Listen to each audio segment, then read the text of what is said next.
Hi, this is a continuation of Revelations 14, 6, and 7. So it's part two.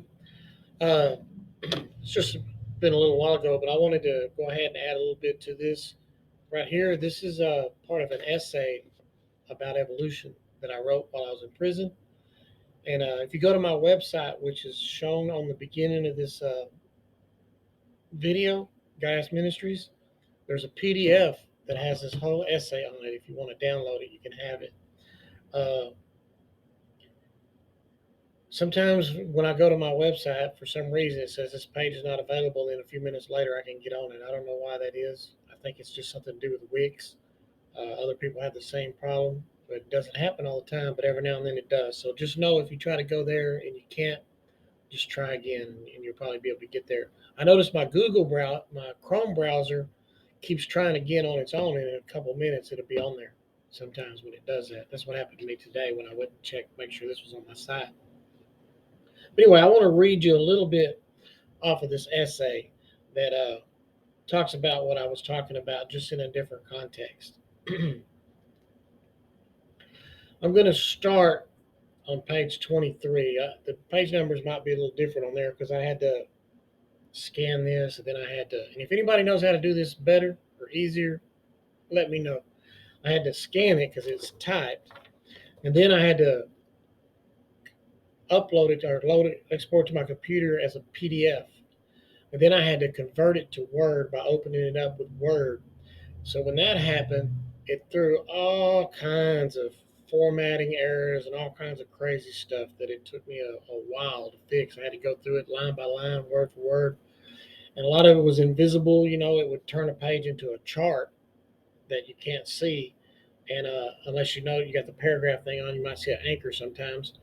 But and so when you try to delete a word or something, everything shifts and suddenly you got columns and all this kind of crazy stuff, and you got to find where the chart is and get rid of it without losing the information. Anyway, it just was a convoluted process, but I got it done, and then I saved it, and then I converted it back to a PDF. It goes back and forth easier now since it was saved from a Word file, and I put it on my website so that you could download. I tried to put the Word version on there, but it didn't work out. So anyway, you can download the PDF for free. It's yours. Or anything else on there you see. There's a couple other ones, and so I'm going to go ahead and read from this. That the essay is called "How Can You Not Believe in Dinosaurs?" So if you want to find it, all right, it's the very first one on the first page. All right, and now having removed the necessity of God from the equation and having placed their faith wholly in evolution, they strive to evolve to higher levels. You may have heard of this. Klaus Schwab, uh, Elon Musk, people like that, they believe in transhumanism. They think the next level of evolution is to combine our brains, with a machine, kind of like a cyborg, like you see in these scientific movies where you can go to the internet with your brain. Uh, One of them even said that because of China and other places where they don't try to use restraint because they're trying to get world superiority, in AI technology, that they're going to accidentally unleash an AI on the world. And the only way to defend that is to have the capacity of an AI yourself with the logic and the reasoning and capability of a normal person, which is, the computer can't match. We just can't operate our thoughts at the speed of light like a computer does. And so that's what they're doing. And they're spending billions of dollars on this all over the world.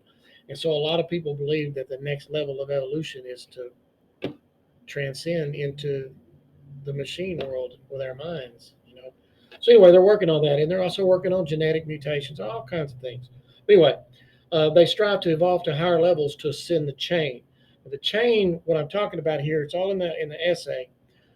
Aristotle, way back in BC times, he had created this idea of evolution, and they created this chain like a ladder going from the lowest to the highest. And the earth was the center of the universe, not in the sense that the world revolved around us, but that we were the low point. And as you went up the ladder, you went to higher and higher beings until you reached the gods or God, right? And below earth on the ladder was the inner earth, which was the underworld, the world of the dead. So that was the lowest of the low. And so these creatures went up this chain.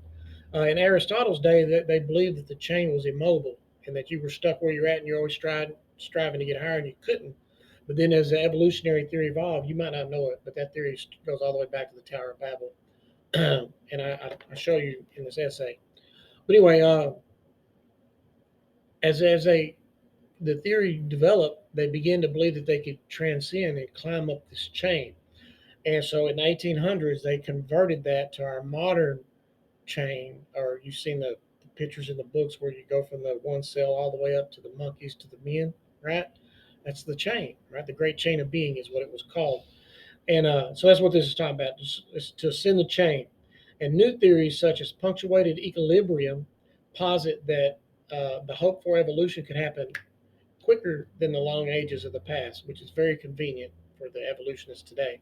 You know, all the way up until now, they believe that it took millions and millions of years to do all these changes in evolution. Now they're saying, well, you got punctuated equilibrium; it can just happen overnight. You know, a chicken could lay an egg and hatch a dinosaur or something. You know, and so they think that can happen, and and that's what they're trying to cause. Okay. Anyway, uh, posit that the hope for evolution can happen quicker than the long ages of the past. In the meantime, we can still evolve socially, social Darwinism. Uh, could go into that a lot. The creators of sociology, Skinner and all these people, uh, they're from the 1800s too. But I'll leave that alone until I'm ready to talk about the 1800s. All right. Uh, Sir Julian Huxley was the first Director General of UNESCO, of the UN, and he wrote, "It is essential for UNESCO to adopt an evolutionary approach. The general philosophy of UNESCO should, it seems, be scientific world humanism, global in extent and evolutionary in background. Thus, the struggle for existence that underlies natural selection is increasingly replaced by conscious selection. We create the environment, we get the results we want. We create society the way we want it. Society evolves the way we want it. We change the genes the way we want it. We get the people we want. We transcend the way we want. That's controlling our evolution. That's what they're trying to do now. I chronicle how the Nazis and all these people did all this stuff violently, but World War II shook all that up, and so everything kind of went under the table. Okay, and so it's more subtle now. All right, anyway, and increasingly replaced by conscious selection, a struggle between ideas and values in consciousness, quoted by Dr. Henry Morris in The Long War Against God, page 19. Man's unique characteristic among the animals is his ability to direct and control his own evolution, and science is the most powerful tool to do this. That's Hudson Hoagland and Science in the New Humanism, uh, volume 143, January 10th, 1984, page 111. We no longer need to be subject to blind external forces, but we can manipulate the environment and eventually may be able to manipulate our genes. Arno G. Motolaki in Brave New World, Science, Volume 185, August 23rd, 1974, page 853. Just think a moment about all the social changes being forced on America top down and the rest of the world, or you don't get US dollars. The social experimenting in the military, the cancel culture, and the social constructs that seek to force selective natural selection, this is controlled selection, selective thinking of ideas and values to the exclusion of other ideologies. For some time now, our society has moved or evolved ideologically through the concerted scientific and methodical efforts of those with power and wealth who hold this vision. We're moving closer towards statism, where the government is no longer seen as created to protect rights and see to the national defense, but instead is the giver of rights, the supplier of needs, as a replacement of God. C.S. Lewis said, "The modern state exists not to protect our rights, but to do us good or to make us good. It has slowly created a type of entitlement mentality that sees itself as entitled to all sorts of things, unearned and unachieved. And it expects the government to supply these or to create them. It is a subtle shift which takes our eyes off of God and our own dignity and worth to the government and dependency as opposed to self sufficiency. But you see, the government has nothing to give but what it's already taken from others. Unlike individuals, it does not produce anything, no goods, no wealth, and even its power is not its own. Whatever it gives was first taken from something else, and its only means is coercion. If you don't believe that, try not paying your taxes. And the more you give to it, power, property, or money, the closer it moves towards the all-powerful state envisioned by Comte. That's the father of sociology. That can coerce, force evolution to happen. Science determines the method, and then government becomes the mean, along with education, government control, of course. Today, in the 21st century, the pushes we feel in this direction are soft and subtle, and if perceived at all, they seem unthreatening and even good, as it always couches itself in benign technology and good causes. But it was not always so gentle. The progression of Darwinism has been a very violent and ugly one. Charles Darwin himself wrote, "The more civilized the so called Caucasian races have beaten the Turkish hollow in the struggle for existence. Looking to the world at no distant date, what an endless number of lower races will have to be eliminated by higher civilized races throughout the world." He said that in Life and Letters, page 318. The full title of the book, Origin of the Species, if you didn't know it, is The Origin of the Species by Means of Natural Selection or the Preservation of the Favored Races in the Struggle of Life. It's racism. Here are some of the quotes from learned men who make the point I'm making. And a lot of them are on the side of it. The point is that selfishness and violence are inherent in us, inherited from our remotest animal ancestors. Violence is then natural to man and a product of evolution. P.J. Darlington, Evolution for the Naturalist, 1980, pages 243 to 244. And they're right. These things are natural to us, but not because of evolution, but because of sin, our sin nature. All right, Darwinism helped further brutalize mankind by providing the scientific sanction for bloodthirsty and selfish desires. Robert T. Clark and James B. Bales, Why Scientists Accept Evolution, page 64.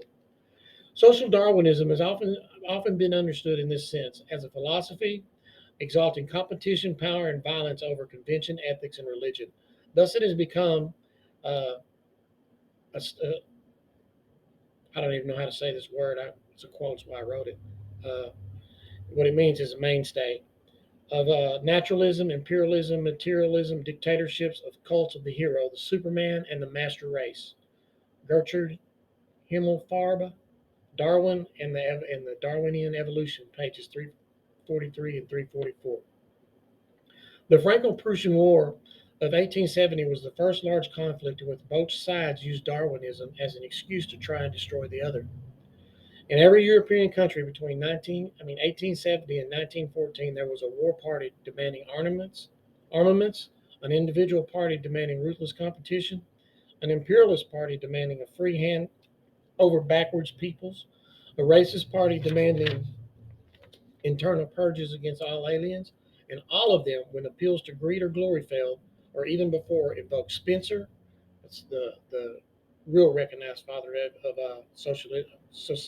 sociology, but Comte was actually his predecessor. Spencer invoked Spencer or Darwin, which is to say science incarnate. Those two names were like science incarnate in the day, and still kind of are in a little bit. Race was biological, it was sociological, it was Darwinism. That's from Darwin, Marx, and Wagner, pp. pages 92 to 95. So I give a bunch of more quotes. I'm going to skip them so I don't have to keep reading the quotes and the names. But I give a bunch of more quotes of all these scientists and people like that analyze this, and a lot of them agree with it. So they're not saying anything against it, okay? But they're analyzing what Darwin brought into the world that wasn't out in the open and powerful before Darwin. All right. I could go on listing quotes, but you get the idea. From the mid late 1800s, men sought to violently control natural selection and how better to be selected. It was nation versus nation, and then it became a matter of race.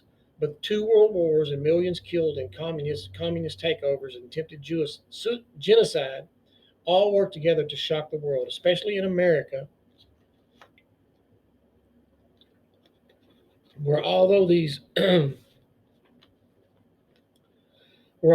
same issues persisted, it wasn't on the same scale as overseas. Independence, Christianity, and man's intrinsic worth were the majority held worldview over here still. And though these were cracking, the sheer extreme violence of those years stopped its progression over here, along with the spiritual awakening that God sent us back then. So the struggle for supremacy and evolution became more subtle and less violent. Now the emphasis on social engineering, manipulating genes, etc. The same dreams which involve correcting bad genes to cure disease and edit physical and mental shortcomings and lengthen our lives, also entail reaching higher levels of existence and imagined biological potentials, even transhumanism, which I already talked about, so I'm going to skip down. Herbert Spencer, mentioned in the above quotes, is recognized as the father of modern sociology, which he based on cosmic evolution, which was out before Darwin's book, and then Darwinism. But before him, French positivist atheist Auguste Comte, whom I mentioned, who died in 1857, had already set the modern ideas of social science in that direction. He based his philosophy on the pre Darwinian concept of the great chain of being, which I already talked about. He also envisioned a political system with an all powerful state to enforce his concepts upon society at large. Sounds like the beast they're trying to create it already. Darwinism just took it to the next level. If he'd been alive to see it, he would have cheered Marx, Haeckel, Nietzsche, however you say his name, for their contributions to controlled evolution by force. But the reality is, we're not evolving, and we never will. God is real, and He did create the universe and everything in it. The Bible clearly says He made all people from one blood, an original couple, and so there are no separately evolved races, just superficial variations which have no bearing on ability or worth, because we're all created in God's image, and Jesus died for us, and that is our worth, determined by the price that God paid for us. Ideas contrary to this have shed more blood since Darwin than has been shed in the entire history of the world. Like 200 million people in the 19th century, and a little bit of them in the 18th, but almost all of them in the 19th century, between China and Russia, uh, Korea, uh, Cambodia. They killed a quarter of their own population. Lots of people. That's what communism brought to the world with this theory.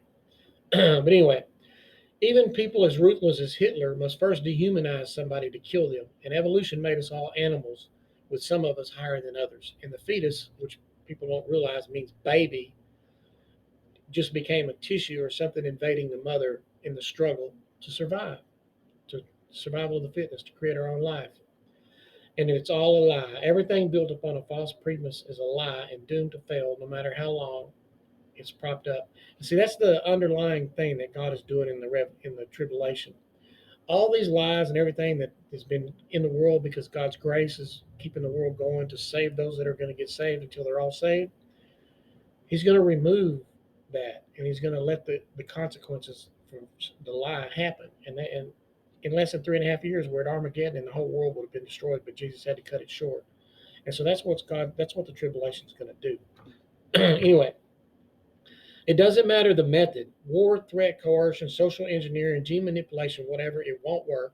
And because we cannot evolve, not only because we cannot evolve, but because apart from God, all of us, as history has proven, our nature is selfish and ultimately violent, but not because we evolved that way, but because of our sin. Power corrupts, and the more centralized it becomes in the pursuit of creating these things, the more it will begin to impress and not tolerate opposing ideas. And since it is doomed to fail, as history has also shown, especially church history, it will blame those failures on the people in opposition, and it will seek to persecute and silence them. This has happened over and over and over. It's just this time it's going to be global. Many of the architects of these things, they understand all of this, viewing man's evil nature as just inherent from evolution. But they consider themselves at the top of the chain and above the rest and the fallout. They're closed in by their control and their money and safe in their eyes. But probably all their genetic manipulation is going to fail, and so they're going to have mutations and harmful things, cancers and sores, the stuff described in Revelations, and so it ain't going to work. All right, anyway, chaos is their friend, as it causes those in the midst of it to seek those in power to solve it, and which gives them more power. And of course, the effects of chaos seldom touch them, as they're insulated from it by their wealth, power, and where they live. Their children go to private schools, etc. Did you notice in the riots of 2020, uh, it didn't even matter It didn't even matter to them, even though billions of dollars of damage were done and many people were hurt, right? But then a very minor, in comparison, event at the Capitol caused them to turn the world upside down. And people might say, well, that's the White House or this or that, but it was, in comparison, it was nothing, okay, of what was happening in the riots, and they were promoting the riots in a sense. And but when this happened, they went crazy because it touched their world, right? Although none of them were directly affected, it touched their world, and that will not be tolerated. All of these types of events help their agenda by adding to the chaos and thus broadening their power and their control. Just look at all the money they're spending on the virus and lockdowns and this stuff, etc. And very little of it actually goes towards what they sell the bills is going to do. The rest of it goes towards political things, and in turn further solidifies their base and thus their power. I don't want to continue all that, but this is some good stuff on there. I give a lot of historical background, but I want to get to this other stuff. I got a lot of quotes in here also from like Thomas Jefferson, Abraham Lincoln, David Hume, uh, George Washington, all these people that gave us a lot of our philosophical and religious thinking in the foundation of our country as like a difference. And they actually foresaw all this and they warned us in many ways about these things, right? All right. You may wonder or be thinking that why I don't see this grand vision of theirs ending in a more positive way. Well, besides having read many of their own words about it all, like Bill Gates wanting to reduce the population of the world to 2 billion, what's going to happen to everybody else? You might want to wonder about his vaccines and then sterilizations. You can look it up and check it. There was a country that he did that to that sued him in world court and won because he sterilized a big portion of their population, but it's the results of the case are sealed, so you can't look in and get the details. But it was probably done on purpose. God's judgment on man's rebellion and his denial of him is to turn us over to the consequences of these actions. Psalms 9:16 says, "The Lord is known by the judgment that he executes. The wicked are snared by the work of their own hands." So all the stuff they're going to do, they don't need God to send comets out the sky to do this to them. They're going to do a lot of this to themselves. Now, God will start sending stuff to happen to them at the very end once the sides are completely drawn. But we'll get into those kind of things another day.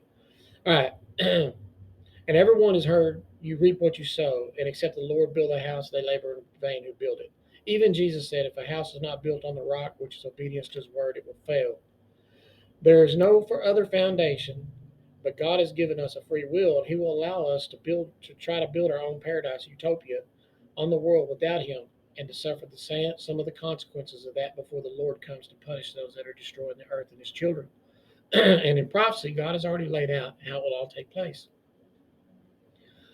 The world government system that they are trying to create and build at some point will happen, and God calls it the beast. It is godless, though it at first appears to give lip service to religion, the universal type, but it's the universal type of religion that they're promoting that's all inclusive, where uh, the Muslim, the Hinduist, and the Catholic priest and the Protestant pastor, they can all sit down and pray to the same God.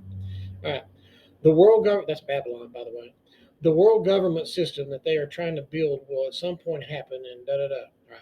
Babylon as a religious system is sort of an anti-church, whereas the church is the Lord's bride. Babylon is called a harlot because she's committing spiritual adultery on God with the devil and the world system, which is based on money, which is chapter 18 of Revelation, that aspect of it. And Babylon includes all false religions as well as all heretical cults. But the 10 kings, the horn of the beast, which represent the world powers at the time, they will turn on Babylon and destroy her to give their power to the beast. And the 10 horns which you saw upon the beast, these shall hate the whore, and shall make her desolate and naked, and shall eat her flesh and burn her with fire. For God has put it in their hearts to fulfill his will and to agree and to give their kingdom to the beast until the words of God shall be fulfilled. Revelation 17:16, 17. Then this godless system will reign for 3.5 years after they destroy Babylon. And they worship the dragon, which gave power unto the beast, and they worship the beast, saying, "Who is like the beast? Who is able to make war with him?" And there was given to him a mouth speaking great things and blasphemies, and power was given him to continue for 42 months, 3.5 years. And he opened his mouth, and he blasphemed against God, and he blasphemed his name, his tabernacle, and those that dwell in. worship God, the creator of the earth and the heavens and the seas. And it was given him to make war with the saints and to overcome them. And power was given him over all kindreds, tongues, and nations, and that no man might buy or sell, save he have the mark or the name of the beast or the number of his name. Revelations 13, 4 through 7 and 17. You can't transact unless you're part of the system. Think about China's social credit score. China has a social credit score. If you haven't read on this, the way it works is this: is it's not based on their credit and how their financial responsibility. It's based upon their loyalty to the Communist Party. And so if you have a high score, you can get discounts, you can fly all over the world, you can do whatever you want to do, you can ride in taxis, limos, just whatever. If you have a low enough score, you can't do any of those things. In fact, when you go into a store, even through checkpoints, they got them on the streets, you have to look into a camera. They have the most facial recognition of anywhere in the world. It's everywhere in all the cities. And so, like just across a bridge, you look into a camera, it tells who you are. And if your score's not right, you can't go there because this is not allowed for you here in this area. And if anyone helps you and they get caught, their score is lowered. If anybody tells on you, like you got a Bible in your house, their score is raised. And so they control the society. That's like one step under having that in you. It's outside of you, all around your society. It's called a social credit score, and that's in China right now. All right. Uh, the man who ends up heading this system is called the Antichrist because he opposes and exalts himself above all that is called God. He shall exalt himself and magnify himself above every God and shall speak marvelous things against the God of God. Notice it said every God. And he shall prosper until the indignation shall be accomplished, for that which is determined shall be done. And neither shall he regard the God of his fathers, nor the desire of women, nor any God. For he shall magnify himself above all. But in his state he shall honor a God of forces. That means military might. That was from 2 Thessalonians 2:4 and Daniel 11:36 through 38. His attitude or the spirit he is of is captured in Isaiah and Ezekiel, which I'm not going to read them. It's Isaiah 14 and Ezekiel 28. This video's already gotten long, so that'd be a tribulation. Anyway, go to the website and you can look at all that for yourself, and it'll give you a lot of stuff about the 1800s, about what's going on and how this godlessness has been in the world since the Tower of Babel, where we want to take God as the creator out and say that everything happened by natural causes, that it's all just on its own, and there's no hand of God behind it all. Okay, theistic evolution says the same thing in a sense. It says that God set everything in motion with the Big Bang and gave it a big spin, and then we evolved. You know, sometimes God intervened in evolution a little bit, but that's how it went.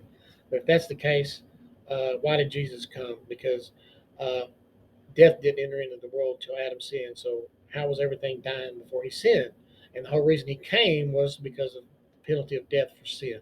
So if there was evolution to man, then man wasn't dying because of sin. So why has Jesus come? Right? Anyway, the essay is real good. It debunks the old Earth theory and uses that because that's one of the main strengths of the evolution argument, and it does it in a scientific way in the beginning. And I think you'll enjoy it. And it's free. You can have it, share it, and I hope you will. And God bless. And I'll put together some more stuff on this soon, I hope. And I'll be back with you. Amen.